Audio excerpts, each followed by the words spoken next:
Okay, so Napoleon, directed by Ridley Scott from a script by David Scarpa. The tagline, he came from nothing, he conquered everything. Just say that both of those, it's a great tagline, complete rubbish. Yeah. I'm just total rubbish. I know. Both sections. I'm just setting it up. Okay, so the film follows Napoleon's rise, through the ranks of authority from warrior to emperor, from emperor to exile, from victorious leader to vanquished. And anyway, huge battles, vast globe-trotting narrative. We can't go into winter. It's Russia. The horses won't make it. Massively compressed historical narrative. And, of course, the fab line, which you quoted in that interview, you think you're so great because you have boats. Said to the British ambassador. Which I think should now be put on the, on the British passports. We think we're so great because we have Whereas what boats. Viking wanted to say was, I effing hate the British. I know. However, with all that, I have to say that for me, the central theme of this is the relationship between Napoleon and Josephine. As Phoenix says, it's part historical drama, part character study.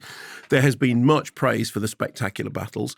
I should say the spectacular battles are really grim. I mean, for a start, they're murky. I mean, they're shot and they kind of, they're battles. It's mud, it's rain, it's violence, it's, people running at each other with pointed implements and horses getting hit by cannonballs and, blood. It's almost like Saving Private Ryan, Napoleonic style. I thought that the battle scenes were horrific, and I think they're meant to be. And when people talk obviously about the battle scenes are huge and spectacular. They're grim.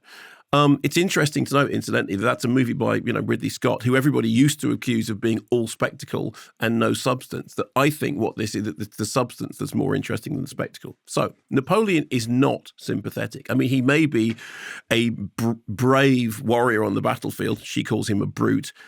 But in private, he is a weaselly little boy.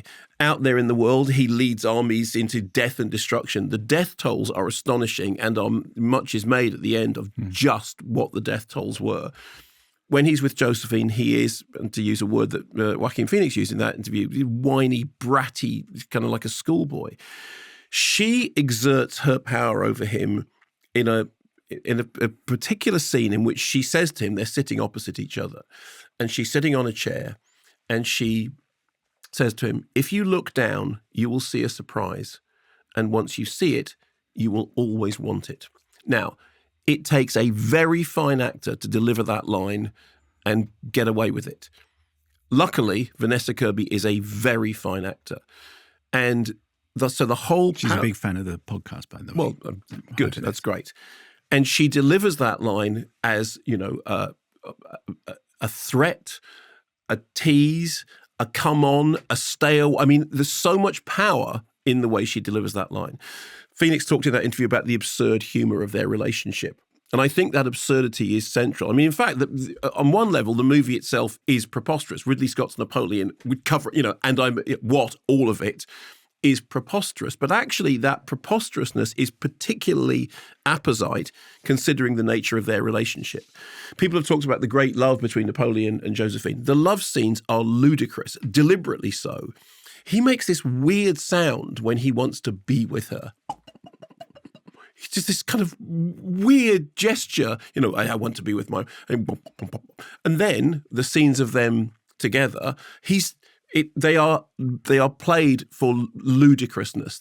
They're not long, languorous, passionate scenes. No. Quite the opposite. They are perfunctory and canine in the way that they're pulled out. The madness of him crawling underneath the table, and during that scene about why aren't you pregnant yet?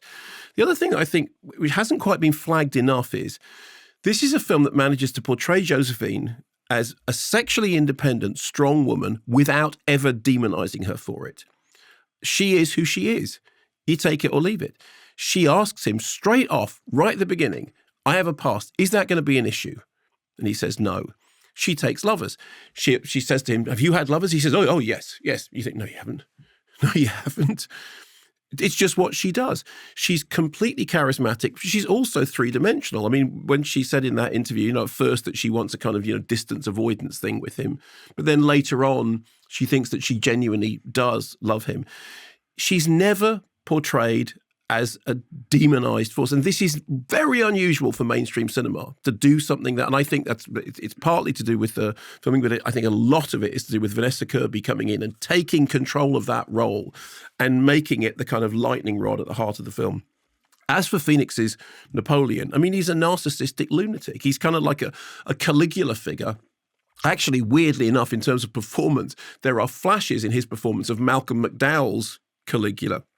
Petulant, whiny, bratish. Also, his previous emperor for Ridley Scott, Commodus exactly. is exactly that kind of guy. Yeah, exactly. And those things, they're not, what a fantastic,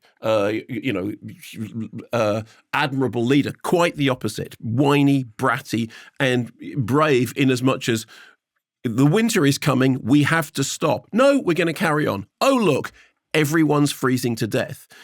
There are a couple of other performances worth mentioning. Rupert Everett is very, very good. He is as sensational as Wellington. Just having a fantastic time. It looks Wonderful. Like he's drunk an entire bottle of bitterness. And he's fantastic. And thank heavens for the support. There was that weird thing when you compared. You said that people have said that Tony Scott is like Napoleon. The weird thing when you said that Ridley Scott is like Napoleon, but he's a benevolent dictator. Actually, the comparison is between Ridley Scott and Stanley Kubrick, because of course Stanley Kubrick tried for years to get a Napoleon project together. He researched it. It was called The Greatest Movie Never Made. He just never got it done. Abel Gantz's version, he originally wanted it to be 6 films. Even though the end result of that Napoleon is considered to be one of the greatest works of cinema, it wasn't the full thing that he wanted to do. Ridley Scott just went, I'm going to make Napoleon. Oh, there we are. I've made Napoleon. Apparently there is a director's cut coming later on, which is 4 hours that will come to coming on Apple, because they mentioned Apple, coming to Apple TV. But so if you look in the history of cinema, the fact that Ridley Scott just went, I'm going to do Napoleon. There we are. I've done Napoleon. I mean, man, he shoots fast. 62 days the whole film took. Breathtaking, yeah. Breathtaking. Kubrick, decades, didn't happen. Abel Gantz, huge amounts of time, and only did some of what he wanted to do. But I do think that at the end of it, the thing that makes the film interesting is the portrait of Napoleon as this whiny, weaselly, bratty, narcissistic, Caligula-like figure, and the portrait of Josephine as a strong, independent, three-dimensional character who absolutely has the measure of him at the beginning of him. And I think Vanessa Kirby is the key to it. I think those people who think that Ridley Scott likes events, not explanation, will find this as more proof of that. I think the events are better than the explanation in terms of who Napoleon was and who he. There is no explanation as to why he is that guy. There is no explanation as to, like, for example, the incredible reforms that he passed. The man who reintroduced slavery into the French colonies. Where is that guy? There are other people like Andrew Roberts, historian, who said he was the Enlightenment on a horse. That's how. Where is that? Where is that Napoleon? So I don't think. So when Ridley Scott, that's a great phrase. Yeah, when challenged by Dan Snow and others about the historical accuracy, instead of saying it's a film, I've just done a version, he has this preposterous line where he says, "Were you there? Were you there? No. Well, shut up then," or stronger language.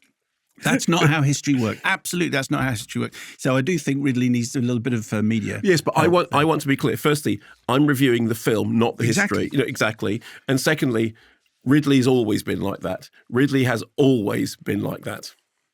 Anyway, it's spectacular. If you get a chance to see it on a big screen, do that before it's on your laptop or your phone, because. But the battle scenes are brutal. They're not lavish and glorious. They are. But it's like Gladiator. It's brutal stuff. Yeah. Also, when I said Commodus, Emperor Commodus, it wasn't Mark Commodus. Obviously, it was. Oh, I thought he'd played me. Well, he could do. He could play me. Whacking would be great. He would.